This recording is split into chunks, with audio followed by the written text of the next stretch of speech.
G'day, Martin Larcombe, and we've had a question on how do I start work on lead changes, teaching the young horses, and also we had another question on maintaining a relaxed attitude through that process. So I'm going to kind of combine those two questions together because they go hand in hand. Basically, for me to change leads on these horses, I want to know that I've got that body control, that I'm pretty certain I can get that lead change. It's not kind of like, let's have a crack and see how we go sort of thing. I don't want to leave too much to chance. Saying that, there's times, you know, for sure, when you go and try 2-year-olds or whatever, you will lope them around and just kind of bump them in the other direction and see how natural they are, and if they're natural, great. But at the end of the day, by the time I have them as a show horse, I want them to be able to change leads in their sleep, okay? I don't want that to be in any way or form an iffy thing that's going to cost me penalties, okay? It should be a gimme, the lead change. Again, if you start out with a horse that's pretty balanced and a good mover, it makes life a lot easier. But you know, I think I've had, I don't know, maybe 1 or 2 horses that I couldn't get changing leads successfully. I think you can get most of them doing it if you just keep working at it and keeping these few basic principles in mind. I guess for me, the lead change is not reliant on changing direction and the horse, you know, just using his balance to go the other way and change leads. I pretty much want to put it on him where I ask at any time, whatever direction. The lead change is not associated with direction. It's associated with me asking, you know, a specific cue to change leads regardless of direction, okay? So that's kind of how I view it. So anyway, again, we want our horses soft in the face, soft from side to side, soft through the body. I'm gonna, on the 2-year-olds, ideally, I need them to be really responsive to my legs, okay? So in the early stages, you know, trotting around here, pushing their hip out of a little circle. If they take 1 or 2 steps away from my leg,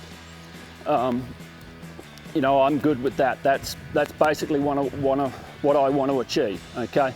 Over time, I'm going to be able to develop that to the point where I can kind of take that shoulder with this outside rein and push their hip to the outside, so we end up in more this type of a maneuver, okay? And that basically right there is the start of the lead change cue and lead departure. It's going to help me in collection of horses, everything like that. So this mare is still a little bit green on that, and that's why I chose her to use for this demonstration. You know, rather than using an old broke horse, we can see, you know, a horse that's at this stage, just what issues we might come up against and how we're going to address those issues. Okay, so anyway, I want to be able to get to the point where I can trot along, push her hip across here, hold her shoulders up at the same time. I know that I've got control over that hip, okay? She's soft in the face, and I can control her shoulders so that her shoulders don't dive down into that lead change, okay? And vice versa, we'll do it to the right. The right's a little stickier on this mare, but she's getting better. So I feel a little more pressure on my right hand here. That tells me that she's a little stiffer on this side. So I'm just bumping her along there with my left leg back in her belly to step that hip across to the right.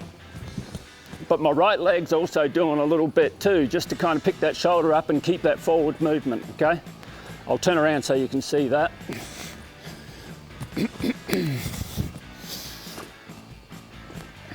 So I'm kind of tapping her a little bit here with my right leg just to keep her moving forwards, stop that shoulder from leaning down, even though, because a lot of the time you put that left leg on them, the whole body wants to go that way. I want to break apart the pieces of the horse so that I can say, okay, shoulders, you stay over here, back end, you go over here, okay?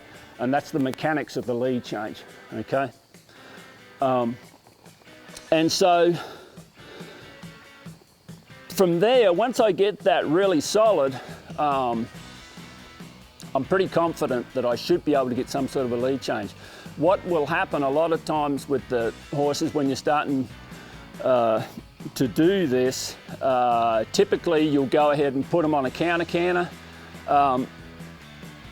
get everything working, get them soft, and you feel that it's time to go ahead and change the lead. A lot of horses, you'll put a leg on them, they'll really step that hip across, make a big move and get off your leg, which is what they want to do, but it hasn't quite clicked in their head yet to change leads. And so it's kind of pretty athletic for them, the fact that they can step that hip right across and still stay on that counter canter. So don't panic when that happens, just kind of get things organised, ask again. And some horses, it takes a little while for that to click into gear. But the important thing to always think when you're training these young horses is, are they trying? Are they trying to do the right thing? Do they understand? And if they understand what you're asking them and they're trying to do what you're asking them, that's good enough. It will come, okay? So anyway, this mare, what I'll do with her, I'll lope her around. I'm gonna just change leads at random on her, okay? I'm gonna try and stay fairly quiet with my hands. She's kind of a pretty feely sort of a mare that if I got too heavy with my hands, she'd get a little shocky in the face. So I just want to stay quiet and stay out of her way, but at the same time be insistent upon, you know, her responding in the way that I know she's been taught at this basic stage, okay?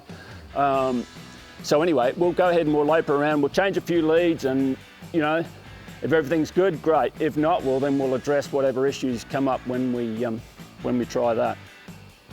Okay.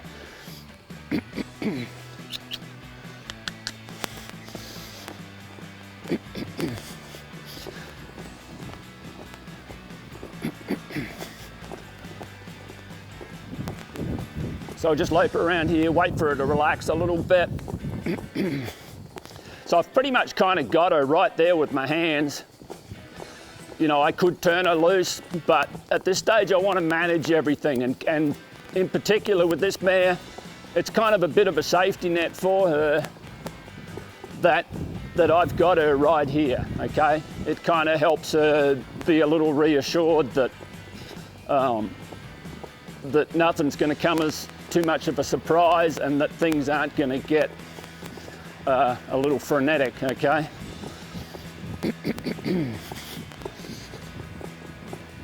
Okay, so I'm going to change onto this left lead. So I'm going to change from the correct lead to the wrong lead, basically go into a counter canter. I'm going to kind of straighten her body up a touch here. I'll take hold of this left rein a little bit, tip her nose to the outside of the circle just a touch, keep her loping, keep her soft in the face, and I'll put my right leg on her and see if we can change the lead. Oh, she's anticipating, okay? Before I asked her, she changed leads. So we'll do that again. That's not a huge deal, like it doesn't worry me. That just shows that this mare's thinking. We've been doing this a little bit, but I kind of want her to wait for me, so I'll just try again. Okay, good. Not too bad. It was slightly that she leant forward in front a little bit, kind of led with her shoulder a touch, okay? But we successfully changed leads. This way is a little stickier to the right. Everything she does is a little stickier to the right. Anyway, I'm kind of bumping her along with my right leg here a little bit, kind of up around that cinch area, trying to keep her soft with my right hand here a little bit. When I feel her soften up on my right hand here, I should be good to go ahead and change a lead. Okay, basically all that will entail is my left leg will come in and try and push that hip across to the right. Okay, we did get it done after a while. So now she's just kind of getting a little bit anticipating, but that's good. Let's go ahead and change back onto that counter canter. Right, that last time I went to change from left to right, I went for about 2 or 3 strides with my leg in her, and pretty much once I get to that point, you know, after 2 or 3 strides, if I haven't got a response, I'm going to quit asking, get organised again, and try again, okay? But she kind of just beat me to it in that last second. All right, there we go, good. It was 2 strides. I stayed there with my left leg and maybe just kind of squeezed her across a little bit harder, okay, to get that lead change. So you can see how that right side's a little bit stickier than the left, but I know that over time I'll get that. Let's go the other way.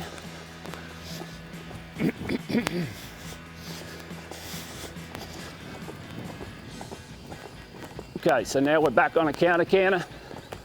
I'll change her onto the left lead here in a minute when she starts to lope a little better. Right now she's just kind of running along a little, hasn't got that quality of movement.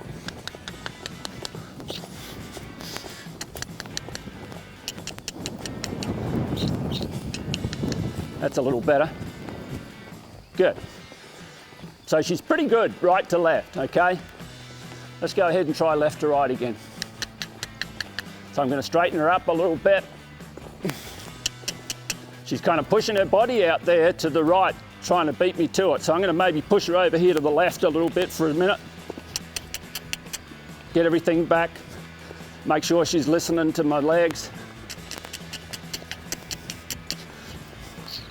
Very good. There we go. So you can see how I might have mentioned earlier that for me, lead changes aren't connected to the direction of travel. I want to be able to change in and out regardless of direction, okay?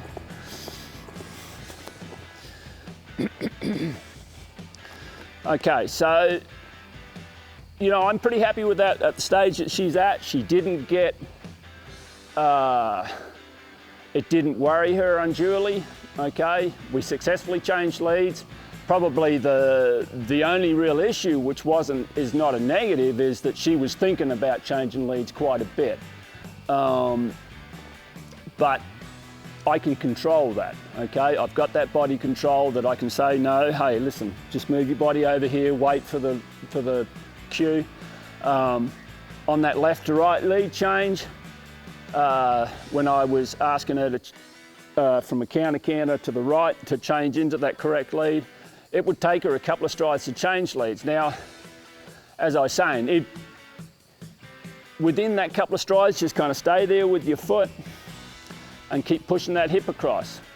But at a certain point, like maybe after 3 strides or so, if it's not successful, you need to kind of take that leg off, regroup, come back and try again. Because what'll happen is, you know, I've seen people trying to change leads and they just go around and around, they're getting faster and faster and everything goes to hell and they're just kicking and kicking, all right? If it's not gonna happen quietly like that, you need to scale back and just figure out why it's not happening. You always need to figure out, okay, which bit's not working?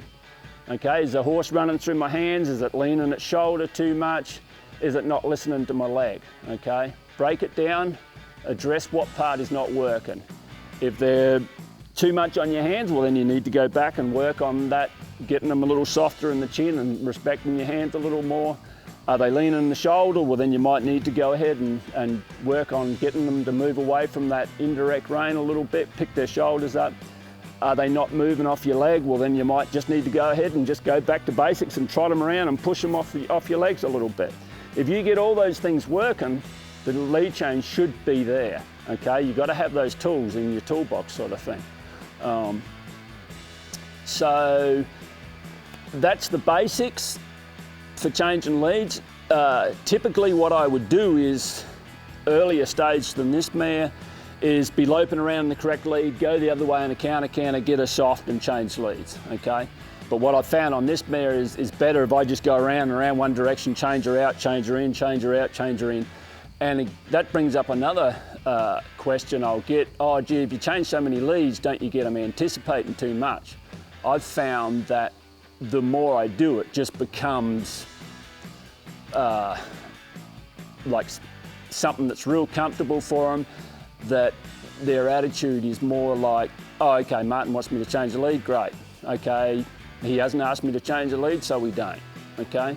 It just becomes that easy for them and second nature for them that they don't get to anticipating. I know I have had that question that, or people have made that statement, don't change a lot of leads because you make them anticipate.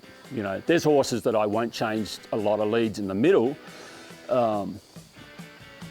because when they go to being show horses, that's where they change leads. But I'll certainly go ahead and change 3-year-olds in the middle quite a bit, especially running fast circles, because I've had it where you run fast circles, you come through the middle of the show, and because you haven't done that, you've protected them from going the other way.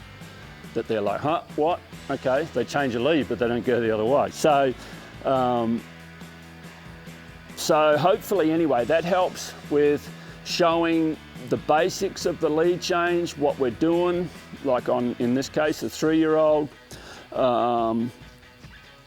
And also too, hopefully that kind of demonstrates a little bit how you can maintain that relaxed sort of an attitude through the lead change. So I hope that helps.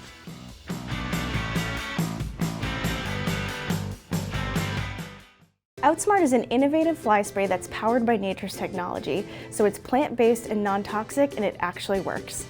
Outsmart is a really versatile fly spray in that it's effective at repelling houseflies, mosquitoes, and even ticks. In field trials, it was actually shown to repel some of the most common nuisance bugs for upwards of 5 hours with a single application. It's not only a great option for your horse, you can also feel good using it on yourself.